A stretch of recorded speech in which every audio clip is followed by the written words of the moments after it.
Hello दोस्तों, स्वागत है आपका आपके अपने YouTube channel MPPSC exam centre में। आज हम आप लोगों के साथ में MP सीरीज के अंतर्गत एक मार्क ओरिएंटेड टॉपिक जिसका नाम है मध्य प्रदेश की बहुउद्देशीय परियोजनाओं के बारे में इस वीडियो के माध्यम से चर्चा करने वाले हैं। बड़ा ही महत्वपूर्ण टॉपिक हो जाता है एग्जाम के पॉइंट ऑफ व्यू से, तो अंत तक बने रहना।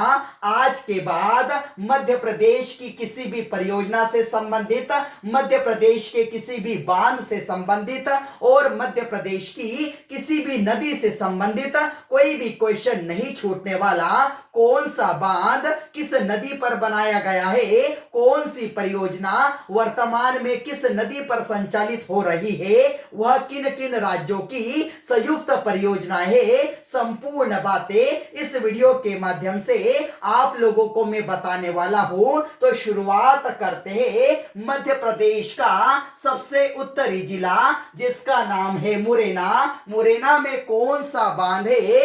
पगारा बांध मुरैना में निर्मित किया गया था 1927 के अंतर्गत। एक बड़ी ही महत्वपूर्ण बात, संपूर्ण मध्य प्रदेश का सबसे पहला बांध कहां पर निर्मित किया गया था? तो इसी मुरैना के अंतर्गत 1927 में निर्मित किया गया था।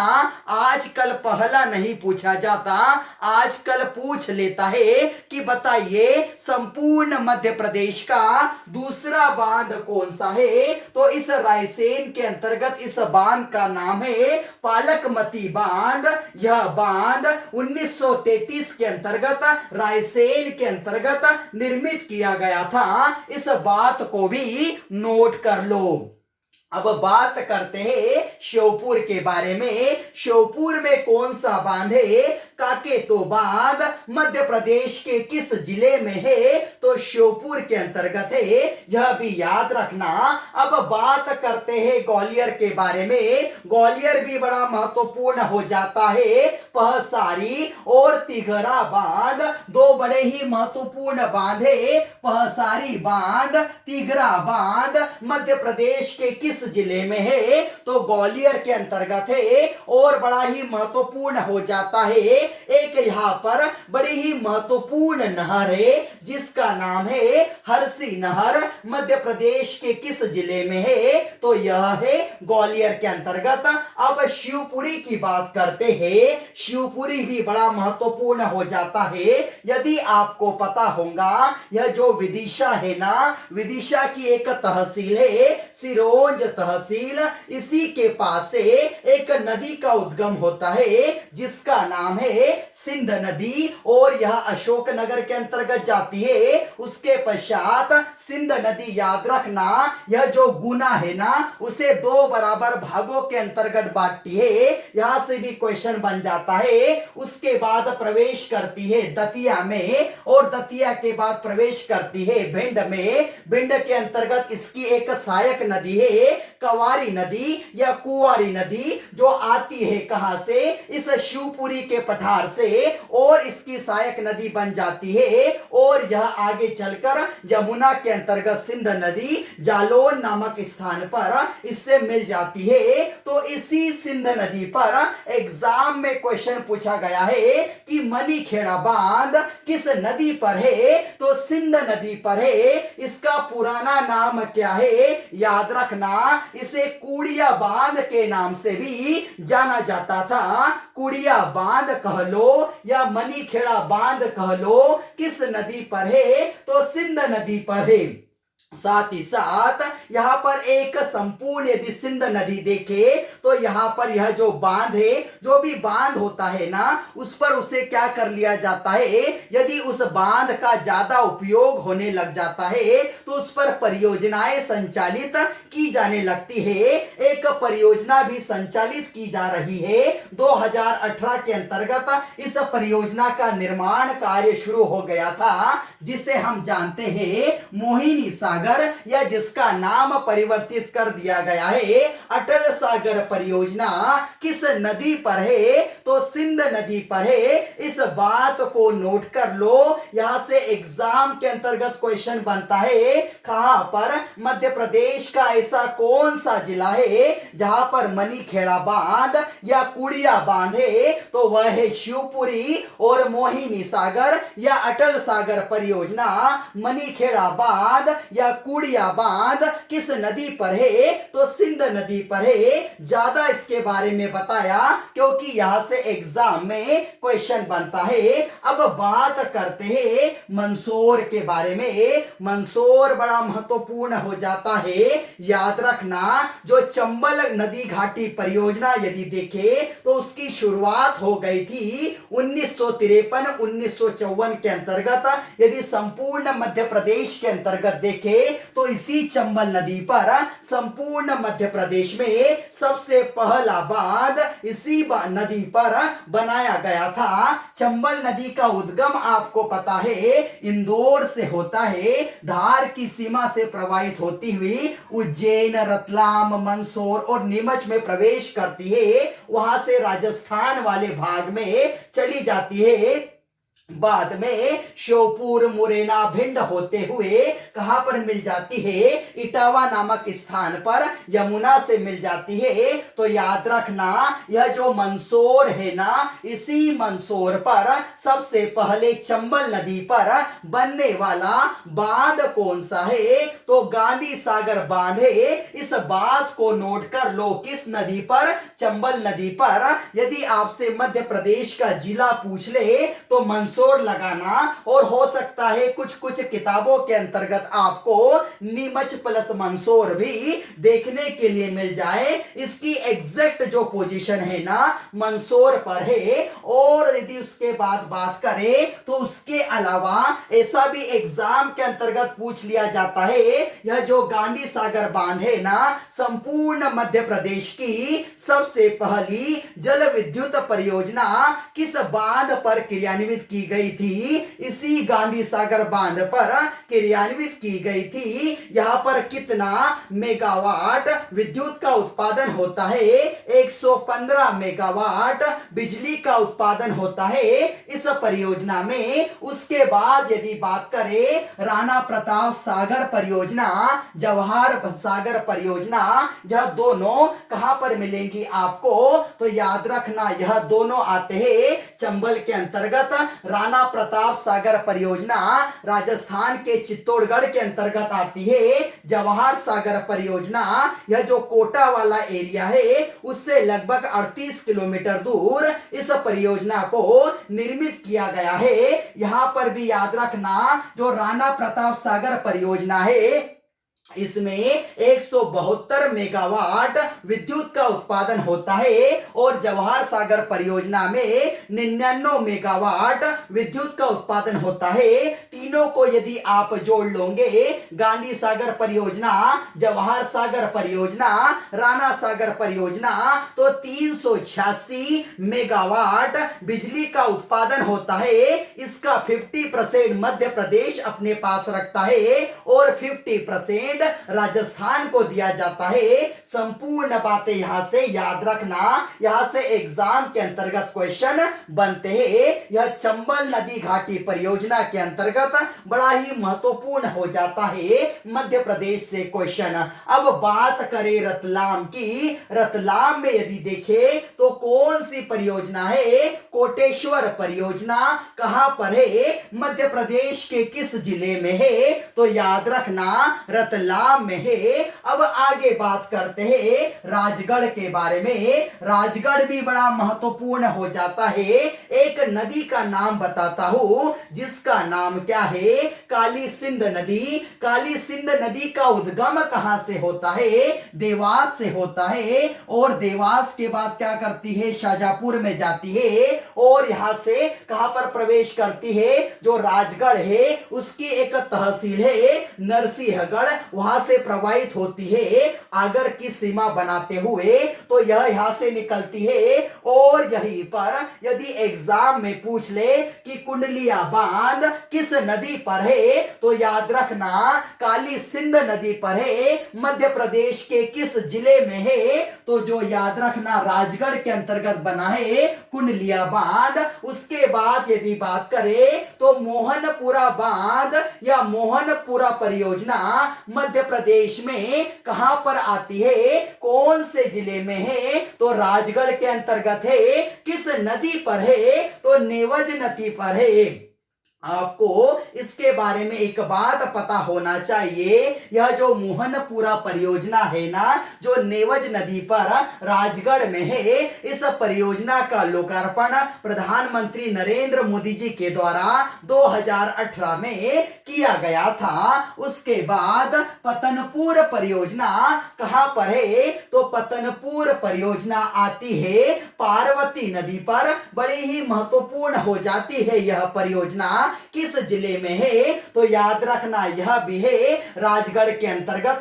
पार्वती नदी का नाम तो आपने सुना होगा, कहां से उद्गम होता है, सीहोर की आष्टा तहसील से उद्गम होता है। भोपाल की सीमा बनाते हुए राजगढ़ में प्रवेश करती है। उसके बाद यदि हम देखें तो यहां से गुना से प्रवेश करती हुई श्योपुर नामक स्थान पर चंबल नदी में मिल जाती है। तो यही पर है पतनपुर परियोजना पार्वती नदी पर। अब बात करें इंदौर के बारे में, इंदौर तो बड़ा महत्वपूर्ण हो जाता है। यदि पर्टिकुलर इंदौर की यदि बात करें तो इंदौर खान नदी के तट पर बसा है। कभी कभी आपको सरस्वती नदी का नाम भी मिल सकता है।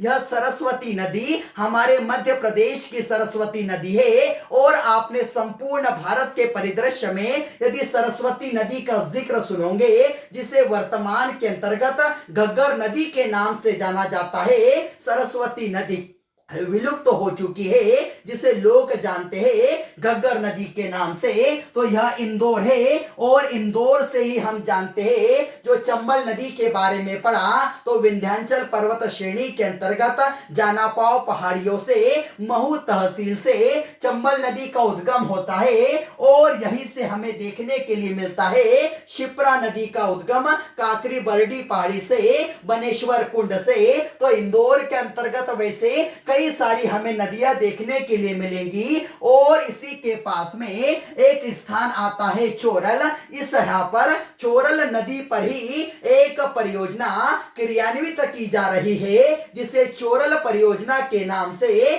जाना जाता है। और याद रखना संपूर्ण मध्य प्रदेश की सबसे पहली अंतरघाटी परियोजना किस नदी पर है, तो चोरल नदी पर है। चोरल परियोजना के नाम से जानी जाती है। मध्य प्रदेश के किस जिले में है, तो इंदौर जिले में है। इस बात को भी नोट कर लो।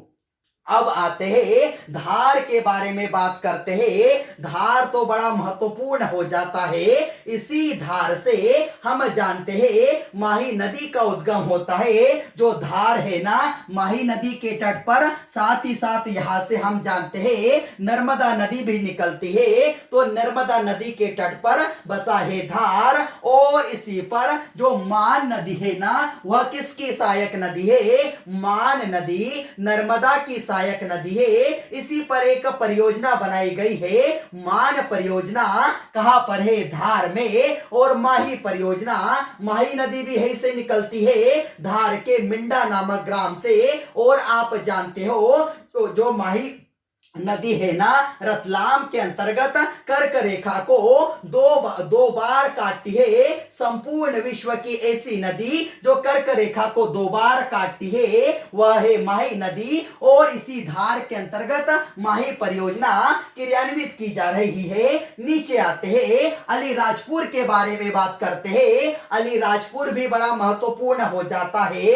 इस अलीराजपुर के अंतर्गत यह जो नर्मदा नदी ऐसे निकली, अलीराजपुर अलीराजपुर से प्रवाहित हुई। तो इसी अलीराजपुर के अंतर्गत याद रखना जोबट परियोजना किस नदी पर है? हथनी नदी पर है। हथनी किसकी सहायक नदी है? नर्मदा की सहायक नदी है। यदि एग्जाम के अंतर्गत हथनी नदी ना मिले तो नर्मदा नदी को टिक करना। एग्जाम में पूछा जाता है जोबट परियोजना मध्य प्रदेश के किस जिले में है? तो याद रखना अलीराजपुर में। नदी भी पूछ ली जाती है किस नदी पर है? हथनी यदि ऑप्शन में हो तो उसे टिक करना, अदरवाइज नर्मदा नदी को टिक करना। अलीराजपुर तो बड़ा महत्वपूर्ण हो जाता है। अलीराजपुर के अंतर्गत हम जानते हैं भाबरा नामक एक गांव है। यहां पर ही हम जानते हैं चंद्रशेखर आजाद का जन्म स्थान है भाबरा। तो उन्हीं के नाम पर इस जोबट परियोजना को शहीद चंद्रशेखर आजाद परियोजना के नाम से जाना जाता है। नीचे आते हैं खरगोन के बारे में बात करते हैं। खरगोन भी बड़ा महत्वपूर्ण हो जाता है। हम जानते हैं खरगोन के अंतर्गत एक बड़ा ही महत्वपूर्ण स्थान हमें देखने के लिए मिलता है महेश्वर। आपने सुना होगा, महेश्वर के घाट सुने होंगे, सहस्त्रधारा जलप्रपात के बारे में सुना होगा। इसी के पास में एक गंधक झरना है। यहाँ पर स्नान करने से त्वचा संबंधी बीमारियां समाप्त हो जाती है। तो इसी के अंतर्गत है कौन सी परियोजना? साटक परियोजना या साटक बांध किस नदी पर है? ऐसा भी पूछ लिया जाता है। तो नर्मदा नदी हम देखें खरगोन से प्रवाहित होती है। तो खरगोन के अंतर्गत है देजला देवड़ा बांध या परियोजना किस नदी पर है? तो वह भी नर्मदा नदी पर है। और कहां पर आती है? तो खरगोन के अंतर्गत आती है महेश्वर बांध किस नदी पर बना है? तो महेश्वर बांध बना है नर्मदा नदी पर। और आता कहां पर है? इसी खरगोन के अंतर्गत आता है। बड़ा ही महत्वपूर्ण हो जाता है खरगोन। नीचे आते हैं खंडवा के बारे में बात करते हैं। खंडवा से हम जानते हैं वही हमारी नर्मदा नदी प्रवाहित होती है। मध्य प्रदेश के कुल 15 जिलों से प्रवाहित होती है नर्मदा नदी। इसलिए मध्य प्रदेश की जीवन रेखा के नाम से मध्य प्रदेश की गंगा पवित्रता के आधार पर कहलाती है। भारत की हृदय रेखा के नाम से जानी जाती है गंगा नदी। और इसी गंगा नदी पर इंदिरा सागर परियोजना किस नदी पर है? तो इसी नर्मदा नदी पर इंदिरा सागर परियोजना के बारे में कई बार पूछा गया है। खंडवा का एक गांव है छोटा सा जिसका नाम है पुनासा। इसी पुनासा ग्राम के अंतर्गत यह परियोजना स्थापित की गई है, जिसे कभी कभी पुनासा परियोजना या पुनासा डैम के नाम से जाना जाता है, जिसका नाम परिवर्तित कर इंदिरा सागर परियोजना कर दिया गया था। याद रखना संपूर्ण भारत की ऐसी परियोजना जिसमें सर्वाधिक जल संचय किया जाता है वह कौन सी परियोजना है? तो इंदिरा सागर परियोजना है सर्वाधिक जल संचय वाली परियोजना। यदि एग्जाम में पूछे तो इंदिरा सागर परियोजना को टिक करना। बाद में यदि देखें तो सबसे बड़ी कृत्रिम झील कहां पर बनाई गई है? तो इसी इंदिरा सागर परियोजना पर बनाई गई है। और संपूर्ण मध्य प्रदेश में सबसे ज्यादा बिजली का उत्पादन यदि कहीं होता है तो इसी इंदिरा सागर परियोजना के अंतर्गत होता है। 1000 मेगावाट बिजली का उत्पादन होता है इस परियोजना में। यहीं पर आपको खंडवा का एक गांव देखने के लिए मिलेगा ओंकारेश्वर। बड़ा ही महत्वपूर्ण हो जाता है ओंकारेश्वर। संपूर्ण भारत में 12 ज्योतिर्लिंग है, जिसमें से 2 मध्य प्रदेश में है। एक तो है ओंकारेश्वर में, एक है उज्जैन के अंतर्गत। इसी ओंकारेश्वर के अंतर्गत एक मंधाता ग्राम है। इस मंधाता ग्राम के आसपास संचालित हो रही है ओंकारेश्वर परियोजना, जो कि खंडवा के अंतर्गत आती है। सुक्ता परियोजना परियोजना बड़ी ही महत्वपूर्ण हो जाती है, सुक्ता नदी पर है। सुक्ता किसकी सहायक नदी है? तो याद रखना यह सहायक नदी है किसकी? नर्मदा नदी की। और बड़ा ही महत्वपूर्ण इसलिए हो जाता है, इस सुक्ता परियोजना को भगवंत सागर परियोजना के नाम से भी जाना जाता है। एग्जाम में पूछ सकता है भगवंत सागर परियोजना किस और परियोजना का नाम है? तो सुक्ता परियोजना का नाम है। कहां पर है? खंडवा में है। किस नदी पर है? तो सुक्ता नदी पर है। और बड़ा ही महत्वपूर्ण हो जाता है, यह जो परियोजना है ना, बुरहानपुर और खंडवा की सीमा पर संचालित हो रही है। इस बात को नोट कर लो। आगे बढ़ते हैं, बात करते हैं बुरहानपुर के बारे में।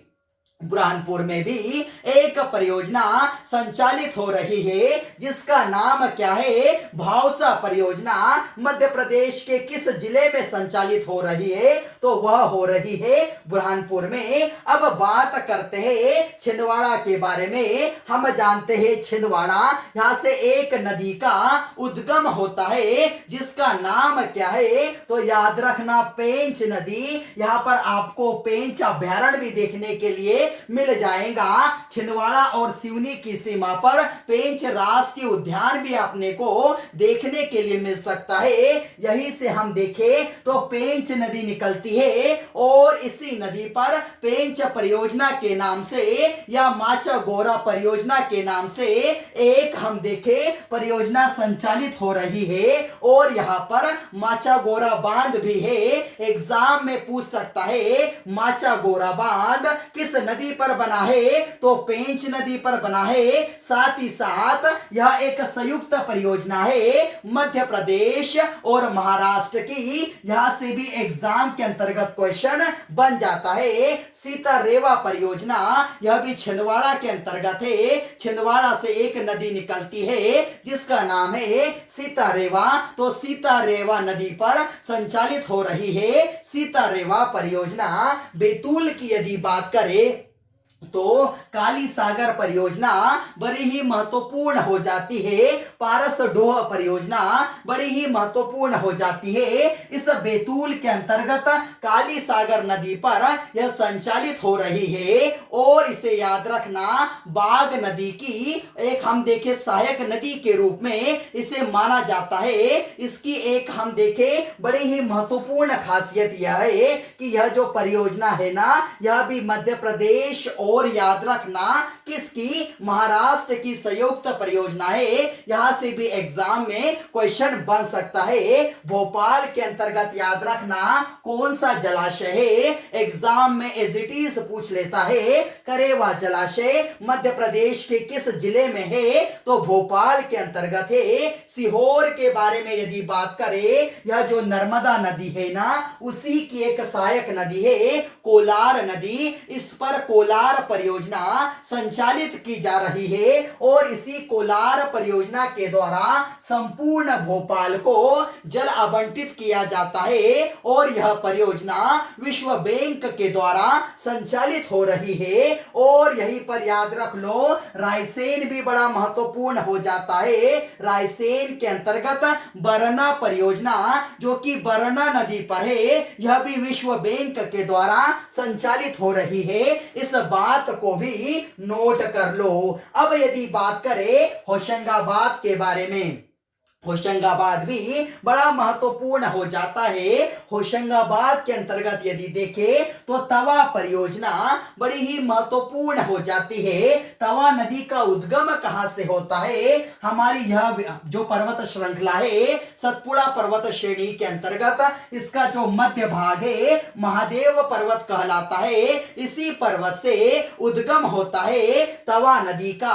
और तवा और देनवा का जो संबंध है बड़ा ही महत्वपूर्ण हो जाता है। इसी होशंगाबाद के अंतर्गत मढ़ई एक पर्यटन स्थल भी इस नदी पर बना हुआ है। देनवा भी यदि हम देखें तो तवा की ही सहायक नदी बनकर नर्मदा के अंतर्गत मिल जाती है और बड़ा महत्वपूर्ण हो जाता है।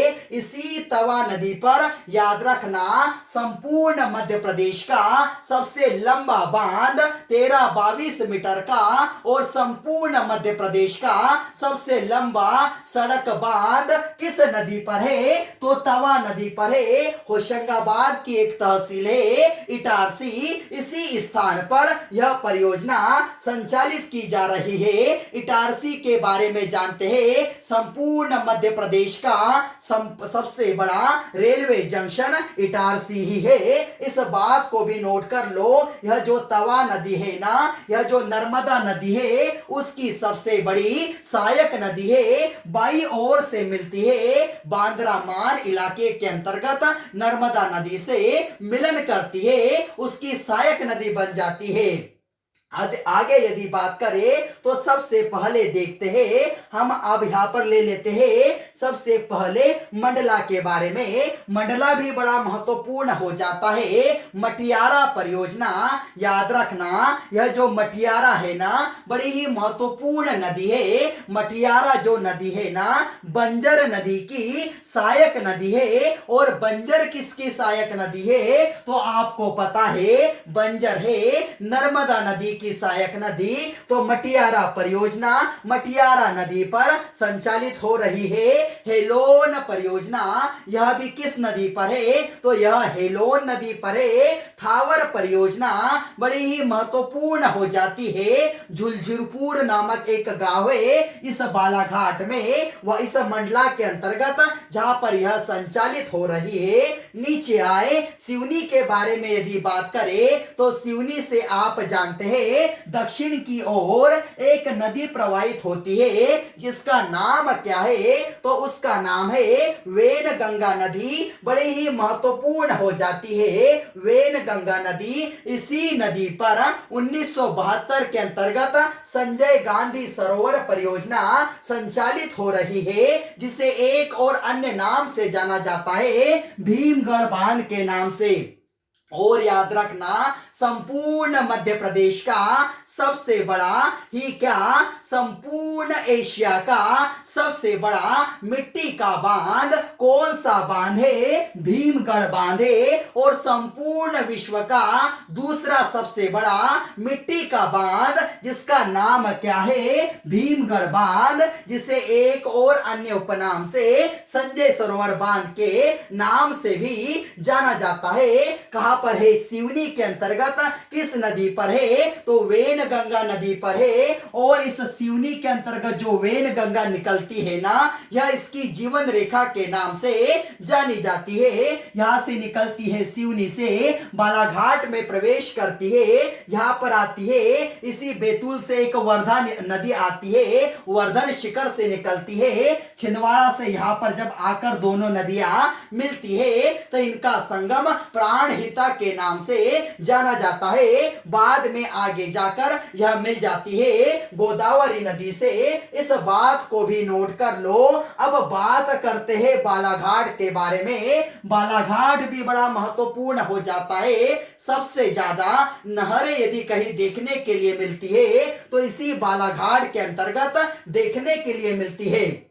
यहाँ पर एक बांध है धूती बांध। यहां से सिवनी से वेनगंगा नदी निकली, बालाघाट के अंतर्गत जब प्रवेश करती है तो इसी बालाघाट के अंतर्गत वेनगंगा नदी पर बना है धूती बांध। और इसकी एक सहायक नदी है वेनगंगा नदी की।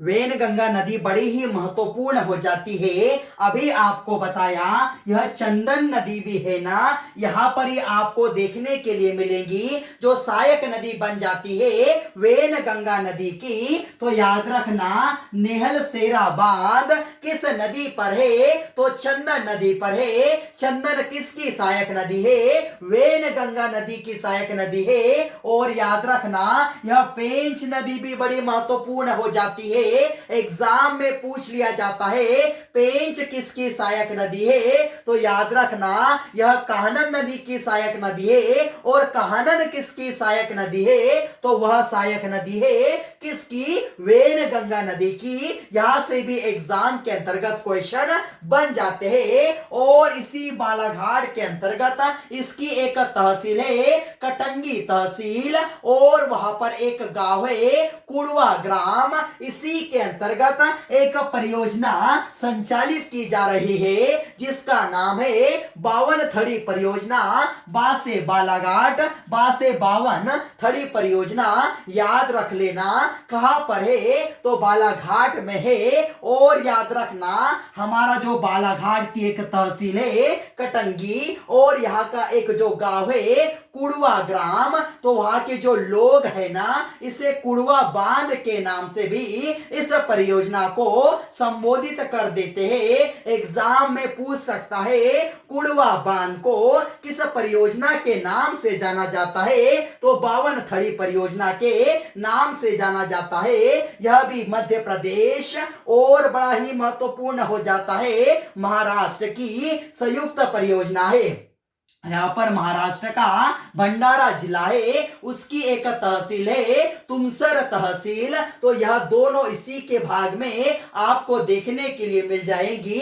52 थड़ी परियोजना जिसका एक और अन्य नाम है राजीव गांधी परियोजना या जिसे कुड़वा बांध के नाम से भी जाना जाता है। तो यह हमारे हो गए। अब नरसिंहपुर के बारे में बात करते हैं। छिंदवाड़ा से एक नदी का उद्गम होता है शक्कर नदी, जो किसकी सहायक नदी है, तो नर्मदा नदी की सहायक नदी है। इस नरसिंहपुर के अंतर्गत नर्मदा नदी से जाकर मिल जाती है और इसी पर एक परियोजना संचालित हो रही है। चिंकी परियोजना किस नदी पर है, तो नर्मदा नदी की एक सहायक नदी है शक्कर, जो नरसिंहपुर में इससे जाकर मिल जाती है, उस नदी पर संचालित हो रही है। अब जबलपुर की बात करें, जबलपुर तो बड़ा महत्वपूर्ण हो जाता है। भेड़ाघाट हमें देखने के लिए मिलता है। यहाँ पर बड़ा ही महत्वपूर्ण जलप्रपात धुआंधार जलप्रपात मौजूद है और संपूर्ण नर्मदा नदी का सबसे ज्यादा अपवाह क्षेत्र मध्य प्रदेश के यदि किसी जिले में है तो वह है जबलपुर जिले के अंतर्गत। यह बात मैं आपको बता चुका हूं। और यदि बात करें तो इसी जबलपुर के अंतर्गत एक बड़ा ही महत्वपूर्ण स्थान है, उसका नाम क्या है, बरगी। इसे बरगी बांध भी कह सकते हैं। संपूर्ण नर्मदा नदी का सबसे पहला बांध कौन सा है, तो उसका नाम है बरगी बांध। एग्जाम में पूछा जाता है इस बांध को या इस परियोजना को किस और अन्य उपनाम से जाना जाता है, अवंतीबाई परियोजना के नाम से या अवंतीबाई बांध के नाम से किस बांध को जाना जाता है, बरगी बांध को जाना जाता है। और बड़ा महत्वपूर्ण इसलिए हो जाता है संपूर्ण नर्मदा नदी पर बनने वाला सबसे पहला बांध है बरगी बांध। अब बात करते हैं विदिशा के बारे में। विदिशा के अंतर्गत एक बड़ी ही महत्वपूर्ण परियोजना जिसका नाम क्या है, सम्राट अशोक परियोजना, जिसे कभी कभी हलाली परियोजना के नाम से भी जाना जाता था। वर्तमान के अंतर्गत सम्राट अशोक सागर परियोजना के नाम से जाना जाता है। किस नदी पर है यह भी पूछ लेता है, तो हलाली नदी पर यह परियोजना संचालित हो रही है। इस परियोजना का लाभ विदिशा और रायसेन जिला सम्मिलित रूप में लेते हैं। सागर की यदि बात करें तो सागर भी बड़ा महत्वपूर्ण हो जाता है। बीना नदी का यदि हम देखें यही से उद्गम होता है, जो बेतवा की सहायक नदी बाद में बन जाती है। इसी के अंतर्गत एक और नदी है बीला नदी। बीला नदी पर कौन सी परियोजना संचालित हो रही है, तो उसका नाम क्या है, बीला परियोजना। और यह बड़ी ही महत्वपूर्ण हो जाती है। सागर और छतरपुर इस परियोजना से लाभान्वित हो रहे हैं। कटनी की यदि बात करें तो कटनी तो बड़ा महत्वपूर्ण हो जाता है। कटनी की रिठी तहसील से उद्गम होता है किस नदी का, तो याद रखना यहां से केन नदी का उद्गम होता है, जो दमोह की सीमा बनाते हुए पन्ना में जाती है, छतरपुर में जाती है और आगे जाकर मिल जाती है यमुना से। यह यमुना की सहायक नदी है। कैमूर पहाड़ियों से इस केन नदी का उद्गम होता है। तो कटनी के अंतर्गत कोहिरा बांध बना है। एग्जाम में पूछा जा सकता है कोहिरा बांध किस नदी पर बना है, तो इसी कटनी के अंतर्गत बना है। अब बात करते हैं शहडोल के बारे में। शहडोल में बड़े ही महत्वपूर्ण और सबसे अच्छी परियोजना जिसका नाम क्या है, बाण सागर परियोजना। यह परियोजना मध्य प्रदेश, उत्तर प्रदेश और साथ ही साथ बिहार की संयुक्त परियोजना है। इस परियोजना से जो भी लाभ होता है उसका 50% मध्य प्रदेश रखता है। साथ ही साथ यहां पर 25% उत्तर प्रदेश और बिहार को इस परियोजना का लाभ प्रदान किया जाता है। 425 मेगावाट बिजली का उत्पादन इस परियोजना में हो रहा है।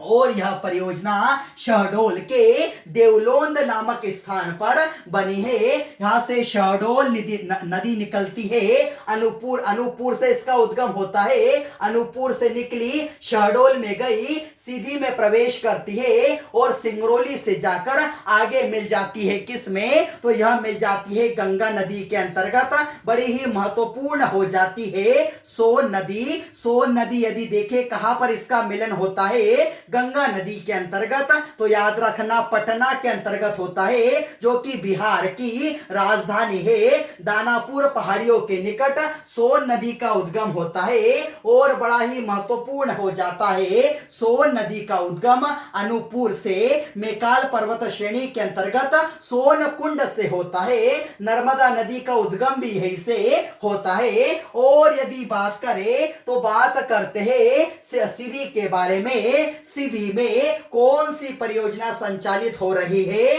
तो गुलाब सागर परियोजना बड़ी ही महत्वपूर्ण है। गुलाब सागर परियोजना मध्य प्रदेश के किस जिले में है, तो सीधी जिले में है। कौन सी नदी पर है, तो महान नदी पर यह परियोजना संचालित हो रही है। अब बात करते हैं सतना के बारे में। सतना की एक तहसील है मेहर, और इसी मेहर से एक नदी का उद्गम होता है जिसका नाम है टोंस या तमसा। तो इसी के अंतर्गत यहां पर टोंस परियोजना क्रियान्वित हो रही है। आपको कहीं कहीं यह रीवा के अंतर्गत देखने के लिए मिल जाएंगी। टोंस नदी का उद्गम कहां से होता है, सतना से रीवा के अंतर्गत प्रवेश करती है और आगे जाकर मिल जाती है गंगा नदी से।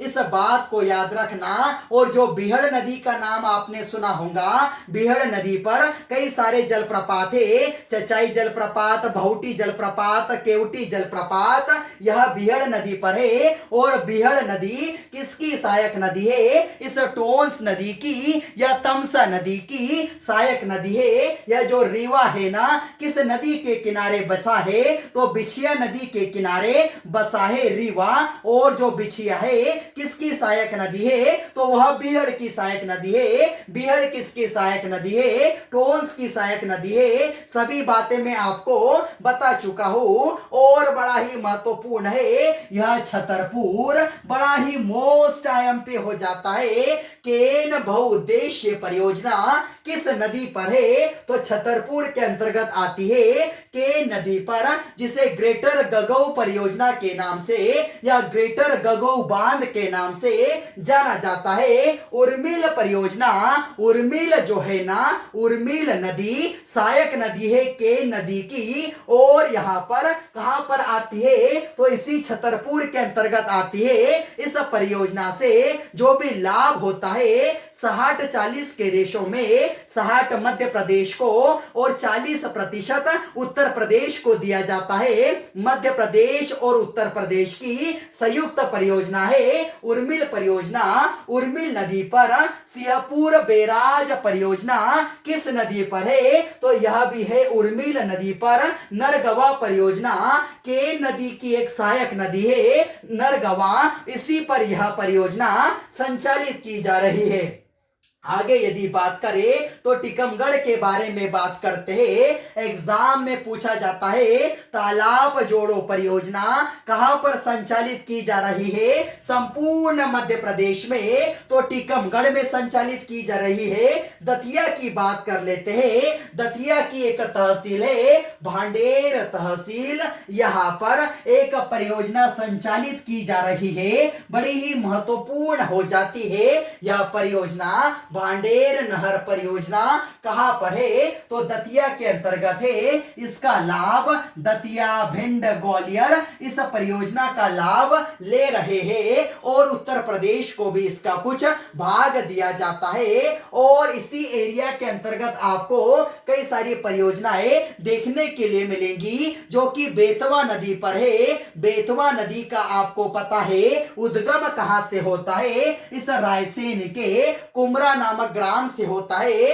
रायसेन से चली जाती है, विदिशा के अंतर्गत, अशोकनगर के अंतर्गत, शिवपुरी के अंतर्गत जाती है और यहां पर हमारा निवाड़ी है। निवाड़ी का एक तहसील है ओरछा, वहां से प्रवाहित होते हुए यह चली जाती है यमुना नदी के अंतर्गत। तो इसी के ऊपर परीक्षा बांध, माता टीला बांध, राजघाट बांध किस नदी पर है? तो बेतवा नदी पर है। यह संयुक्त परियोजना है। यह सभी परियोजनाएं परीक्षा, माता टीला, राजघाट उत्तर प्रदेश के अंतर्गत आती है और इसका 50-50% मध्य प्रदेश और उत्तर प्रदेश के बीच में इस परियोजना का लाभ बांटा जाता है। सभी बातें बड़ी ही महत्वपूर्ण है, यहां से एग्जाम में क्वेश्चन बनते हैं, इस बात को नोट कर लो।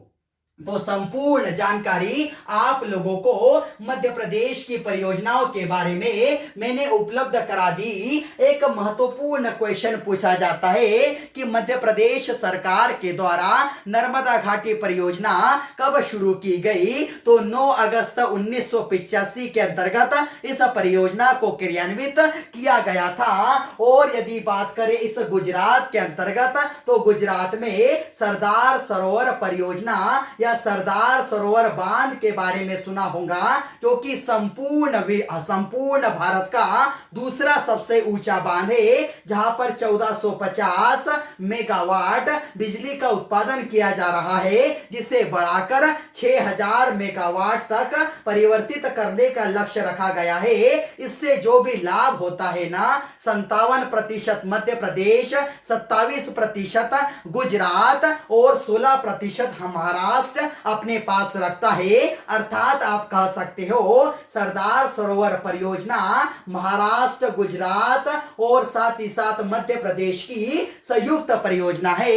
इस बात को भी नोट कर लो। नर्मदा नदी की सबसे बड़ी परियोजना सरदार सरोवर परियोजना जानी जाती है, जो कहां पर है? गुजरात के अंतर्गत है। सभी बातें मैंने आपको बता दी। यहां से बड़ा ही महत्वपूर्ण क्वेश्चन एग्जाम में बनते हैं। एक इसका स्क्रीनशॉट ले लो और उम्मीद करता हूं आप लोगों को यह कंटेंट पसंद आया होगा। यदि आप लोगों को हमारे कंटेंट पसंद आया हो तो इस वीडियो को ज्यादा से ज्यादा लाइक कीजिए, अपने दोस्तों के साथ शेयर कीजिए और चैनल को सब्सक्राइब जरूर करना, जिससे आप लोगों को हमारी आने वाली नोटिफिकेशन प्रॉपर वे में मिल सके। जय हिंद।